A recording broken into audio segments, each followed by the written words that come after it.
So, are you a good candidate for dental implant treatment? Or, how I like to think about it, is dental implant treatment the right treatment to help you achieve the goals that you want to achieve here? So this is the second kind of quick fire video that I'm making about the most common questions about dental implant treatment. And I've got a whole series of these videos on my YouTube channel. But let's cover, is dental implant treatment the right thing for you? Now, it's an expensive treatment and we want it to be a successful treatment. Everybody wants it to be successful for you. So there's certain criteria which will make it more difficult to achieve that good end result. So let's cover these. I've split it up into three kind of broad categories. Number one is your medical history. Okay, how healthy are you? Are there certain conditions which make dental implant treatment more difficult? Then we've got habits, things like smoking, but there's others, and we'll cover those now. And some of these are going to be easy for you to kind of break. Some of these are going to be more difficult. And then the third kind of umbrella of things we need to talk about is expectations. What are you looking to achieve? And are there any time constraints and things like that? So let's talk about your general medical health. Are you generally fit and well? If you're generally fit and well, then great. You have to remember dental implant treatment is minor oral surgery, so we need to be careful about your wound healing. And there are certain conditions, certain medical conditions, which are kind of going to make it difficult for wound healing. Okay, number one, are you on bisphosphonate treatment, typically prescribed for osteoporosis? This can interfere with the way that implants integrate, and it can actually cause very bad conditions, which we won't go into detail here because it doesn't affect so many people. But there are certain medical conditions and the medications that you're on for those that can affect wound healing. And this is really important to have this discussion with an experienced implant dentist who will be able to advise you more accurately on things like this.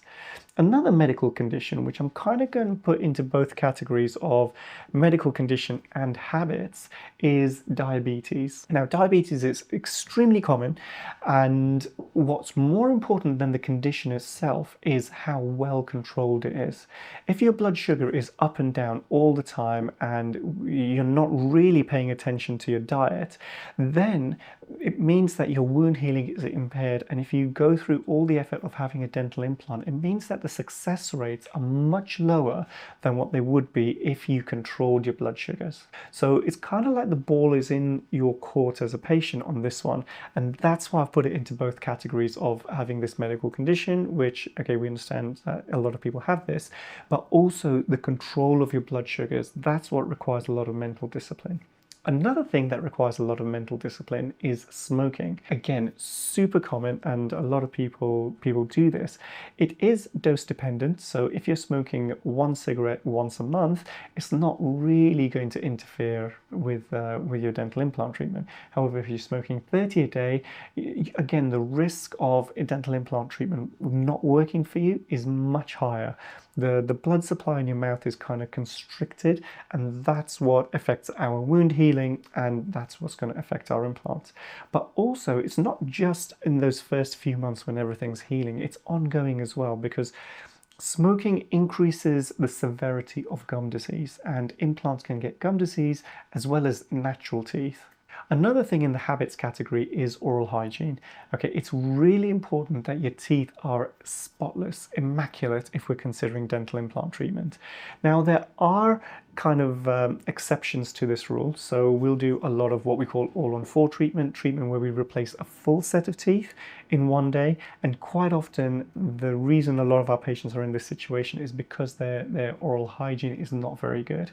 So in some cases, we can just remove everything, put implants in it, and it's very successful. But especially if you're considering a couple of implants to replace a couple of teeth, 100% I would ensure that your oral hygiene is excellent. This might mean seeing the hygienist a couple of times before having the treatment, and they will help you achieve that perfect level of gum health. Another thing that we need to think about is your expectations in time. Dental implants treatments typically takes a long time. There's a healing phase. It can be as little as 3 to 4 months, but some of our patients will actually be with us for a year, year and a half in the more complicated situations. So what is your expectation in terms of time duration of treatment? Options like a bridge or a removable option like a denture, again, these are much quicker solutions and they might fit better with you. And in some cases, it might be easier to achieve a really nice aesthetic result with a bridge rather than a dental implant. And in answer to the question, are you a good candidate? Yes, you are, but you might need to have more treatment in order to achieve that end result of having good, strong, stable teeth. And also, it might mean that a general dentist who's much more inclined to do simpler cases might not be able to help you because of the additional treatment that might be required. So if your dentist is saying, no, you're not a good candidate for dental implants because there's not enough bone or anything like that, then maybe seek the opinion of another dentist or maybe an oral surgeon, someone who is more experienced in dental implant treatment. So in our next video, let's look at if dental implant treatment is the better option, or would a denture or a bridge be a better solution? I will see you there. Take care.